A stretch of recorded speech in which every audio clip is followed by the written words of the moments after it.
Hi guys, welcome to the Challenge Podcast, the show dedicated to transforming your life. I'm Coach Steve. And I'm Coach Helen, and we're excited to bring you the best information on exercise, nutrition, mindset and health. Let's get on with the show.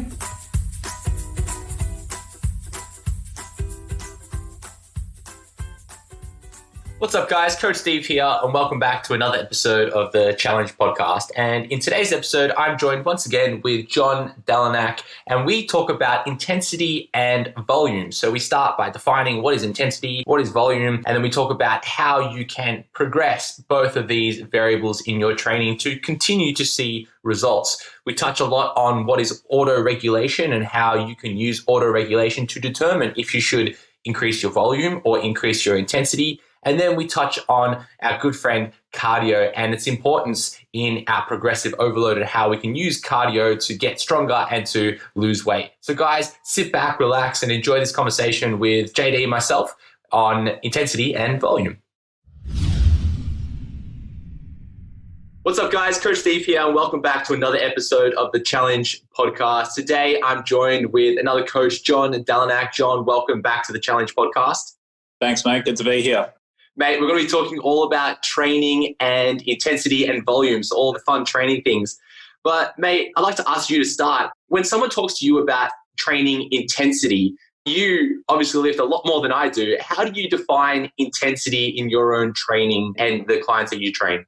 Yeah, right. So intensity essentially is the weight that you're moving. A lot of people sort of think of intensity as like how hard you're sort of smashing it out at the gym. And yeah, that's a form of intensity, but when we speak about intensity in terms of training, the intensity is actually the load that you're lifting. So if your 1 rep max of, say, squat is 100 kilos and you're lifting 80 kilos, then the intensity is pretty high. It's up at about 80% of what your maximal lift is, yeah?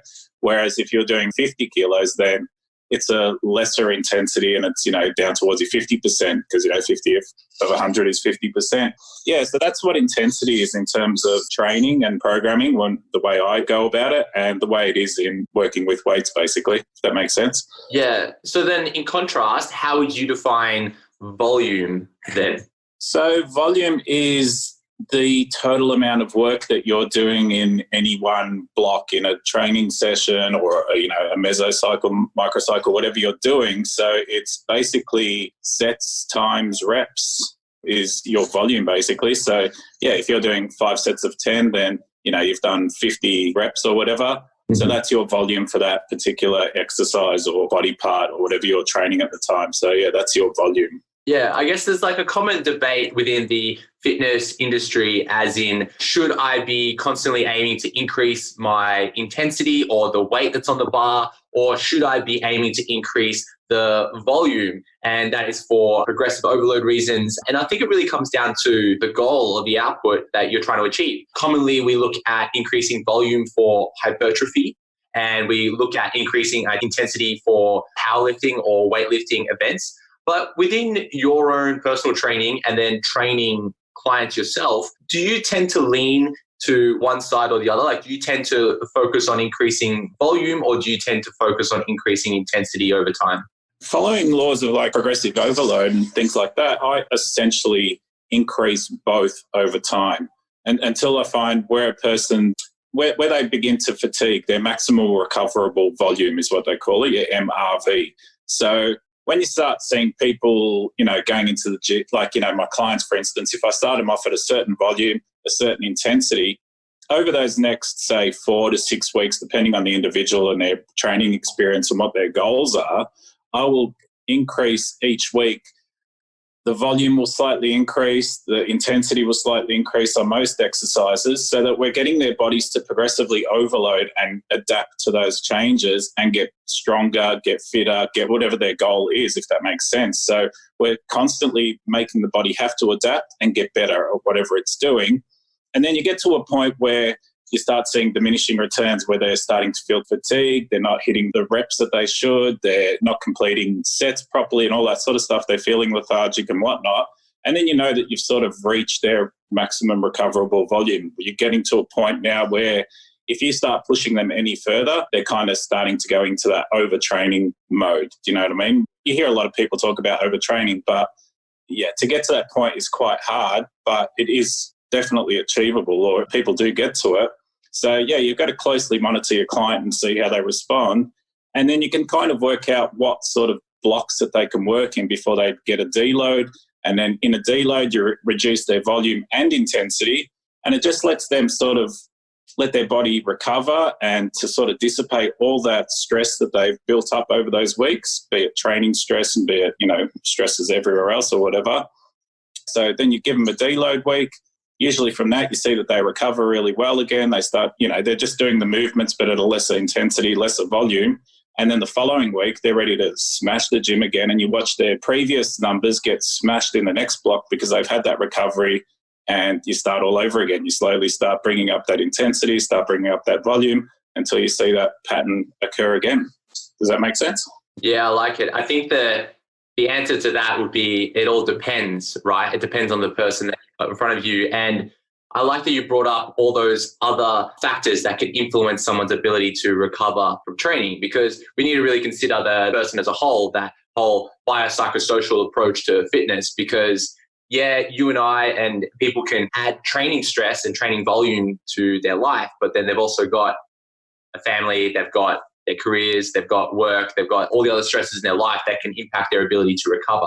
But, before we touch on, or I guess touching on that idea of overtraining or fatigue, what are some signs that you see in people where you go, okay, maybe we'll decrease the volume this week because I can tell that you're starting to look fatigued? Like, what kind of signs do you see in people where you make that decision?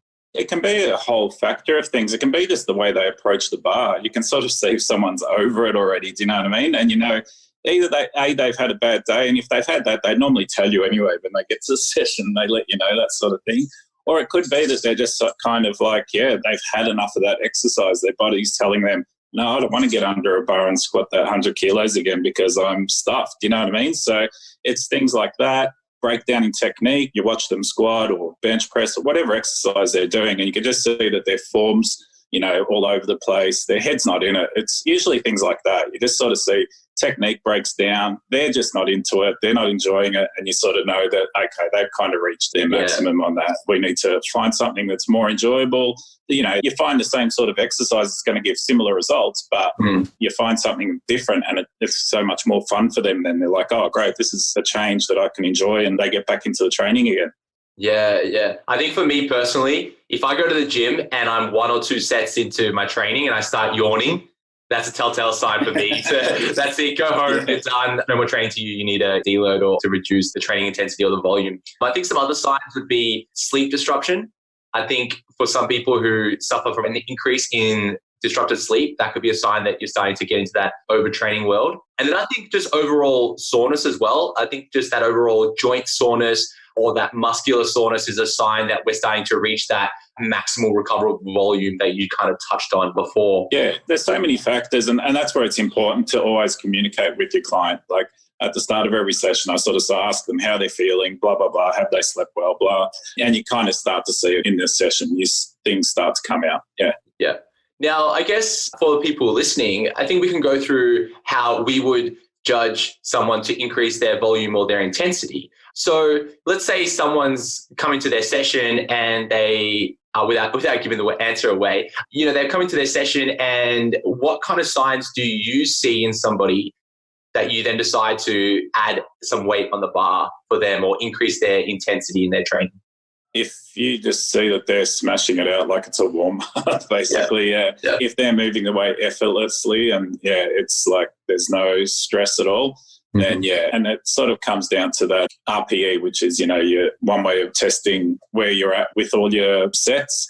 So I can't think of rate of perceived exertion. Rate of perceived exertion, exactly, So, you can sort of tell if they've got another 5 or 10 reps in the tank, then you've undershot the mark big time. They've got an easy sort of weight they're using. So, you up the intensity there, and then you move on and go, all right, well, that was just a warm-up set. You count that as a warm-up set and go, all right, let's get to an intensity that we want, where you've only got like maybe 2-3 reps in reserve, and then go from there and start your working volume from there. So warm-up sets and sets that people are finding too easy, I don't really factor that into their volume of training. I'd just call that a warm-up set and go, all right, now we need to find what your intensity is. But I don't really have that sort of with my clients. I'm pretty in tune with my clients and I know what sort of volume they have to work at and what intensities. But yeah, that'd be a sure telltale sign. Yeah, I love it. So I guess when we look at the history of training and strength training, especially in coaches' eyes, I think just a few years ago, we were talking lots about prescribing certain percentages, and that might have came out of, I think it was like Russian schools of strength training, but they would prescribe percentages of your 1 rep max, kind of like you suggested, like an 80% of your 1 rep max that you're training for, let's say 5 reps. And then the next week you're doing 90% of your 1 rep max and you're aiming for 3 reps and such. But then now we're starting to become more common to use autoregulation, kind of what you said, like models like RPE, rate of perceived exertion, which is a scale of 1 to 10. And then on the flip side, we also can use reps in reserves, RIR, which is almost just the inverse of it. So let's say you finish your set and you've identified that you could have done, let's say 2 more reps. You would then call that a 2 RIR or 2 reps in reserve. And then in contrast, you could also call that an 8 RPE where, yeah, you got a few more. So I guess it sounds like it's almost easier in prescribing intensity to a client or to someone online, instead of saying, oh, do 80% of your 1 rep max, to do something like, oh, work at a 3 rep in reserve or a 2 rep in reserve, so that depending on the day that they're training, they might have had a long day, their kid's sick, they're stressed out at work. So one day 100 kilos feels really heavy, and then the week after that 100 kilos might feel really light for them. And then we're adding and modifying their intensity along the way. But you probably do that intuitively by seeing a person in front of you. But let's say you were coaching someone online. How would you teach them what RPE is? Or how do you explain to somebody what RPE is when you're first training them? I usually find that RPE sort of work is for fairly experienced people that have been training for quite a while, because they sort of get what weights feel like and they kind of know how much they've got in reserve, whereas a newbie would really struggle to know. And to be quite honest, I was doing that style of programming just recently with my coach. And to be quite honest, even I found it really difficult in the early stages to know how much I had left in the tank. I'd sort of guesstimate as best as I could. But there were certain exercises like deadlifts where I would, if I got to 250, when I get to about 250 kilos, my first rep feels like it's glued to the ground from 250, 260, 270, 280. So if I'm doing a single, it's hard for me to go, oh, I don't know if I had 2 left or 3 left or 10 left, because I have done all those in between. Do you know what I mean? I've gone 250 and I've done about 10 reps before, whereas I've done 270 and got, a few. It's really hard to do. I've got like 1.5 reps in the tank. I don't know. It's really hard to do with certain lifts. And I found that with deadlifts. But over time, you start to, obviously, because that's your way of improving each week and improving your workout at the time, you start to really get in tune with what you should be feeling and what sort of numbers you should be hitting and going for. So, yeah, I find it's more for people that are fairly experienced in training to do that style of work, whereas I rather program most of my clients, I shouldn't say most, but the ones that aren't as experienced, with percentages like you're talking about before.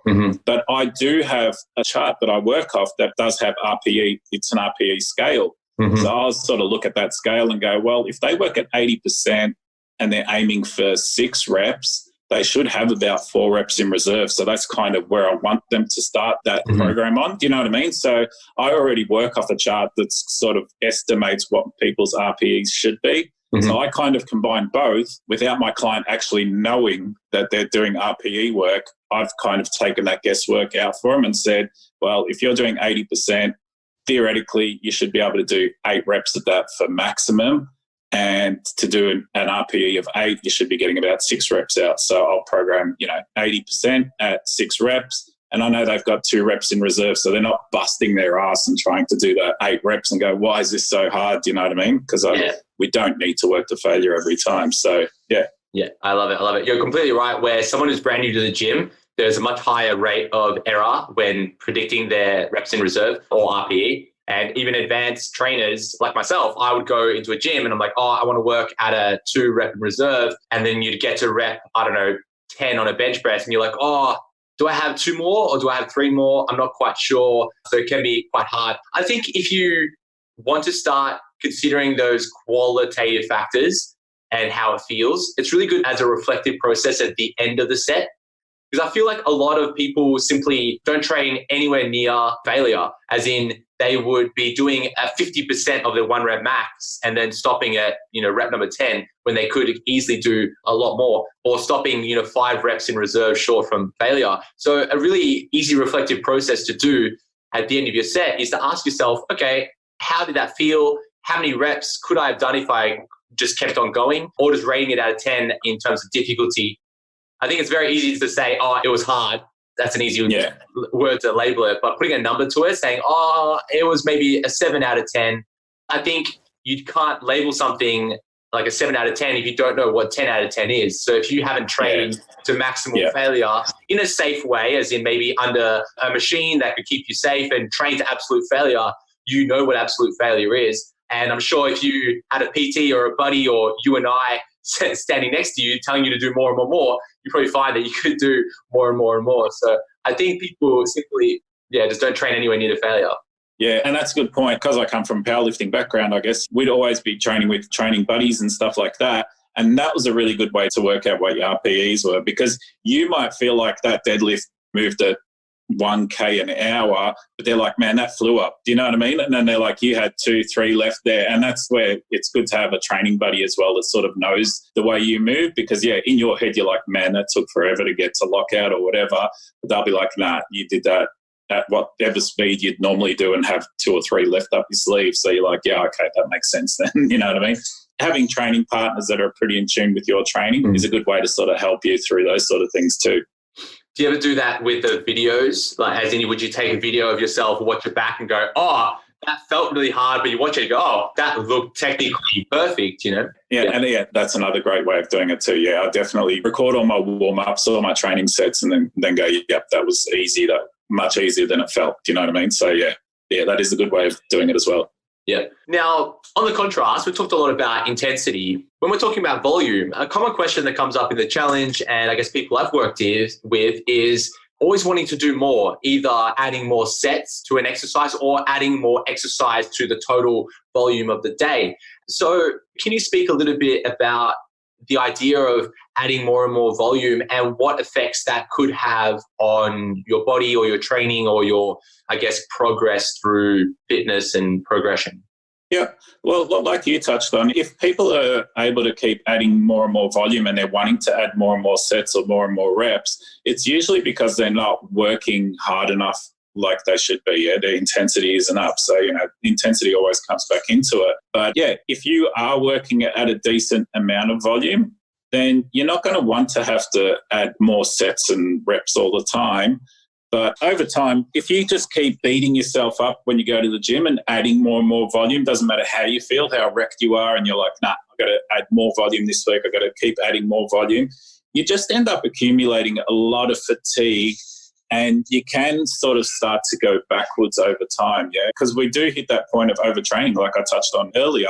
The more and more volume you keep adding, it's just adding more and more stress to your body. And if you're already stressed outside of training with, diet, sleep, work, all that sort of stuff, your body doesn't know the difference between sleep stress, between bicep curl stress, between squatting stress, between relationship stress, between poor diet. They're all stresses on the body. So your body doesn't sort of go, oh, I'll bottle that bicep stress over here and I'll bottle that, home stress over here, and I should be all right when I go to do squats because I'm not using either of those 2 other stresses. It's all a stress. They all accumulate.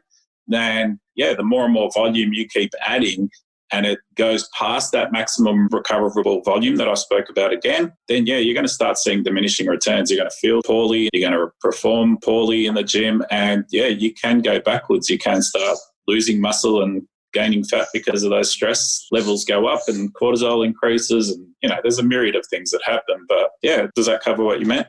Yeah. I think there's this idea where adding more equals more, right? Where if I do more exercise, that equals more results, whatever that means. Yes. When it's very much like a Goldilocks effect, where sometimes adding more can lead to diminishing returns, like you said, where we do get this inverted U shape where more ends up being less. And we kind of refer to this as junk volume sometimes, where the intensity becomes so low that you could keep doing more, but it's so low that you're not really putting a stimulus on your body, and then you're just simply wasting your time. For example, you could probably take someone through, a whole day worth of exercise, 8 hours, but that first half an hour, you could push them at higher intensities of, maybe 80% of their maximal effort. But then once you get to hour 2, they're working so low that it's like, well, you might as well just go do some housework at home. That would be more stimulus on your body. And I think sometimes we fall into this trap where we go, oh, I need to do an hour worth of exercise because I did an hour worth of it last time. Or I did 20 sets of exercise. Now I need to do 25 sets of exercise because I heard volume is good for muscle growth or whatever. Then what happens is your intensity drops down, and then you're training with like 5 reps in reserve or 10 reps in reserve or really low intensities that you're not putting enough stimulus on your body, and then you're not really achieving anything. Yeah, 100%. Yeah, your body's not having to adapt. Yeah, but then on the contrast, you can't expect to add weight on the bar every single week. I think that's no. Yeah. And let's say if you wanted to add 1 kilo a week to your squat, if you trained your squat once a week, then theoretically you're going to add 50 kilos in a year. So you train for 2 years, you can add 100 kilos to your squat. Okay, like for some people, you can add 100 kilos to your squat over 2 years. But if you're already squatting 300 kilos like yourself, you can't expect to add 100 kilos or a kilo every week. And I think that's not realistic. Yeah. Training is not linear. Progress is not linear. Nothing's linear when it comes to training. There's nothing linear about it. You can go backwards real fast, yeah. So then we get in this balance between the two. We go, okay, we want to always increase the intensity, but sometimes we simply can't. And then sometimes we want to increase the volume, but then sometimes that will lead to a negative effect. So now we're in this like seesaw of, okay, well, what do I manipulate? Do I manipulate my volume or my intensity? So I guess, John, can you speak a little bit about that? Like, what would your approach be to, I guess, some of the people listening? If they have their program in front of them, what should they be aiming to do? Should they be wanting to increase their volume or increase their intensity? Yeah, good question. And again, it's one of those depends type moments, I guess. Yeah, you can manipulate either and see what sort of works for you, I guess. But there's no clear-cut answer that I can think of right now. You sort of put me on the spot with that. Yeah. I guess we've both used the model of repetition ranges. So let's say you have an exercise and the goal is to hit maybe 8 to 12 reps. That's the goal, and it's a range. So what we would instruct people to do is choose a weight where you can maybe get 8 reps in. Yeah. And then keep using that weight. Try and increase that to 12 over the next few weeks. Yeah. And then once you can get to 12, then you increase the weight. Increase the intensity.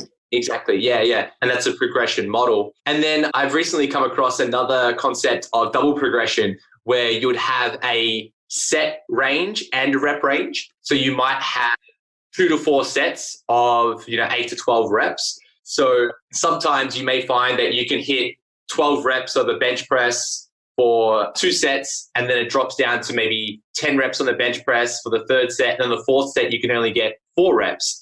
Okay. In that case and in that model of training, we don't want you to increase the weight yet until you could do 4 sets. 12 on all 4 sets. Yeah. And then increase the load and then you start again. So then you're manipulating volume through sets and reps, and then you're manipulating your intensity through, I guess, that rep range as well. So that's when we get into more advanced models of progression. But you're right. And I guess ultimately all those models that you're talking about and all those ways of approaching that is ultimately people finding what their maximum recoverable volume is. Yeah. So they'll try all those different methods and they'll see, how much volume they can handle, how much intensity they can handle at that volume. And before long, they're slowly finding out what their own maximum recoverable volume is, where they're getting good results, they're not overtraining or vice versa. Do you know what I mean? So all those methods work, and that's what training's all about. Yeah, I think every person is so individual. And we can start, totally. We normally start with prescribing exercise with an idea of what good volume is. But at the end of the day, every person is going to be slightly different. And I think for me, a workout which has about 15 sets is a good starting point when I'm writing somebody a program. And then, of course, that can fluctuate up to 20 or sometimes even down to 10, depending on the person that I have in front of me. In terms of training volume for one workout, what kind of volumes would you be seeing in your individual programming and then some of the clients that you work with? What kind of ranges of volume are you working with? For me, it depends on, it's a lot with periodization when it comes to powerlifting. As I get closer to competitions, there's more specificity, and we want to just be getting good at doing one rep because that's all I've got to do in a competition and at a high intensity. So the volume decreases drastically as I get closer to comp when I'm starting to peak and stuff for comp, because all I'm trying to do is I'm trying to prime my body to get good at lifting a really heavy rate for one rep. So yeah, my volume decreases a lot, come closer to comp, and intensity increases drastically. But then at the flip side, after a comp, then I go to the stuff that kills you, and it feels like cardio because you've been peaking for so long, and you start going to an hypertrophy block where, you are doing your 8s and 10 reps and high volume and all that sort of stuff. And I couldn't even tell you how much, but volume can be up to, I don't know, maybe 40, 50 sets for me with certain body parts and whatever else. It's a lot, but then come close to the comp, I might only have to do 4 or 5 working sets and I'm spent. You know what I mean? It absolutely exhausts you because it fries your nervous system. It's not just your muscles and stuff. It's a different sort of fatigue. So yeah, it can vary a lot. And there's so many factors that come into training volume and intensities for people. Like, you have to take into consideration their gender, their weight, their height, their strength, all that sort of stuff, their training experience, their lifestyle. And I try and get a feel for all that through my clients.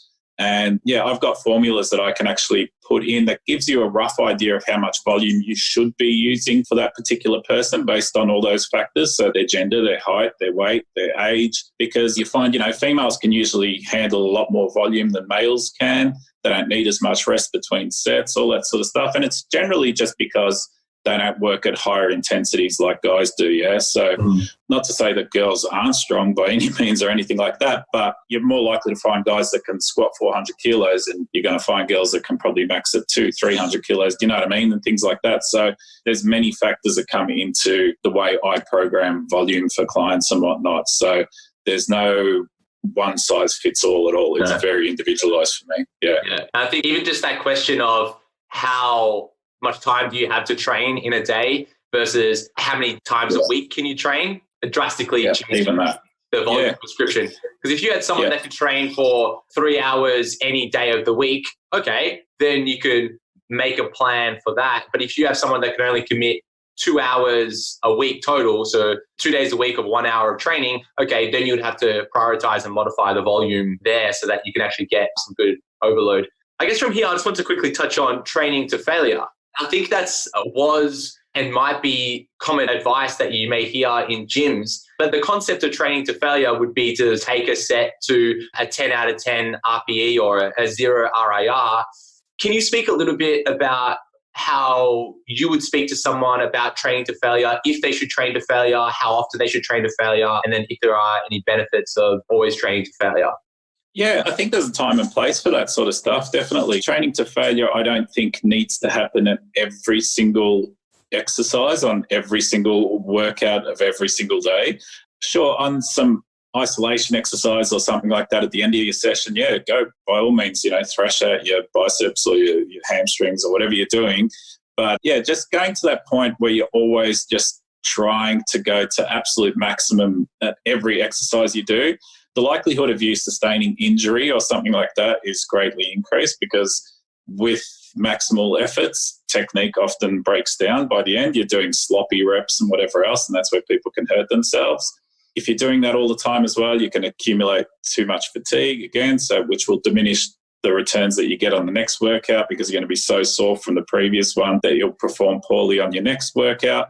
Yeah, there's so many factors to say that you shouldn't do every exercise, every set, every, workout to failure. But every now and then, it's a great way to stimulate a muscle into different adaptations and go, we're going to have to work really hard here. So yeah, you are going to get some good adaptations from it occasionally.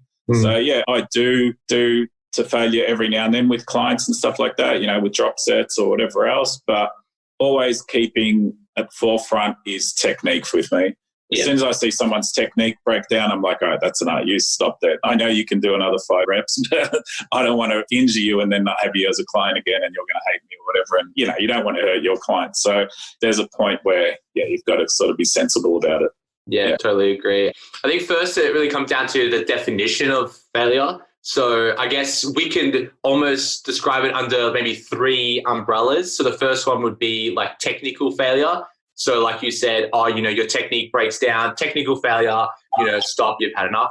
The next one would be that idea of mechanical failure where, okay, let's say a really isolated movement like a bicep curl, you're curling, and then the biceps just can't do anymore. That would be like mechanical failure, which I guess is what we want to kind of chase.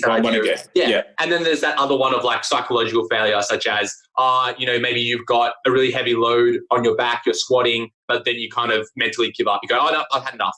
Where you technically were still fine, mechanically you're still fine, but your brain kind of said no, which I think maybe in the idea of endurance events that we're talking about, like let's say you're running a marathon, people are more likely to give up mentally before they physically break down or technical, different conversation. But yeah, so we can kind of talk about 3 main umbrellas. Definitely. But you would agree, I guess, when we see technical failure, we kind of want to stop because of risks of injury and such. Psychological failure, that would be a different conversation to have with someone. That might be how stimulated they are or if they're present in the gym in the moment. Yeah. The mechanical failure is what we want to...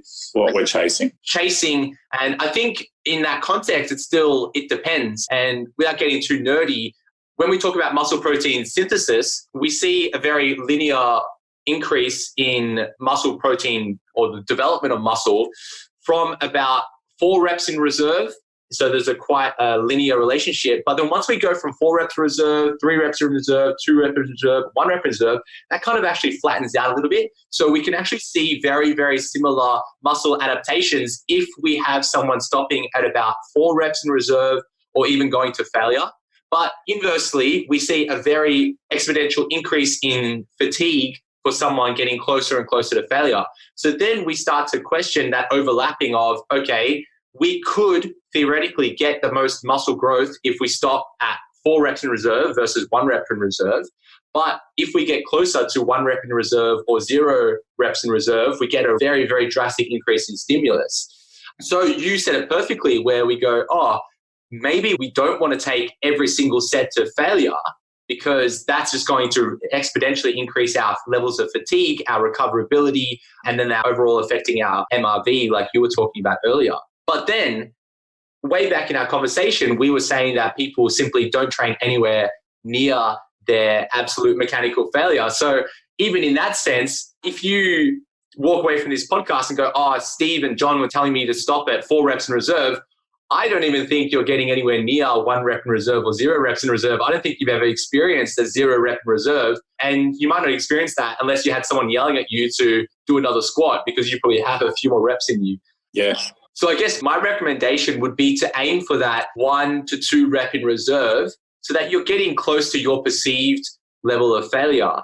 And then, like you suggested, maybe 1 or 2 sets that are mostly what I would call safer exercises. So maybe not like a deadlift pattern or a heavy squat pattern, maybe something like a leg extension or a leg press, something that is a little bit more controlled and safe and taking that movement to failure. Because it's all of that safety that's important as well. Yeah, agreed. Yeah, 100%. But I think some people get obsessed with always trailing to failure, and that leads to a plateau because they're simply putting too much stress on their body. They can't recover from it. Yeah. And then in the other spectrum, people getting nowhere near failure where they want to add more and more volume. Yeah, well, I just had a new client come to me recently, actually. He was really surprised when I just gave him X amount of reps and X amount of sets to do. He's like, when do I go to failure? It's because that's all he's ever done. Yeah. He goes to failure on almost every exercise. So so far he's halfway into the block and I think he's really enjoying it and seeing good improvements. So I'm really going to be interested to see how he's found this block and get that feedback because, I haven't had someone that's been like that in quite a while. Whereas, to see how he's going to adapt this way where he's not always going to failure to, just doing prescribed rep sets that I've given him and see what the changes are. And we'll see what happens. Yeah, sometimes it's a real shift in mindset when we prescribe a program that might not look like the program a client was training earlier. Yeah. Right. So you may have someone that was used to doing 50 sets of arm work and they'll be at the gym for 3 hours and they come to you and they're like, I want to build muscle.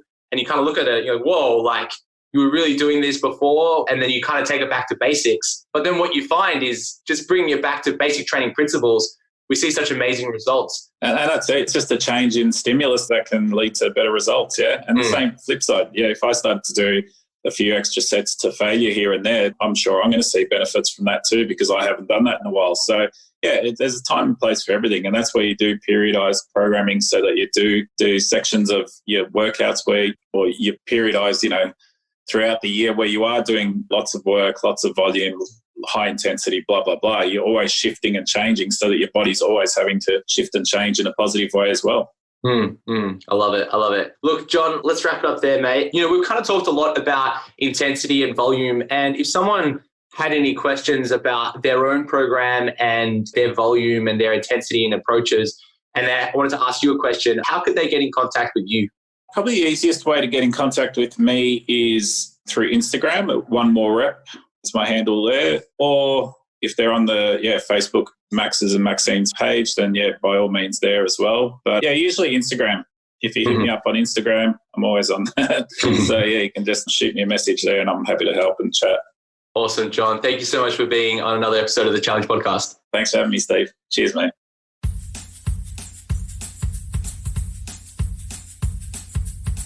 Thanks for listening, guys. If you like the show, share it with a friend or leave us a review on iTunes to help us spread the good word. See you next time.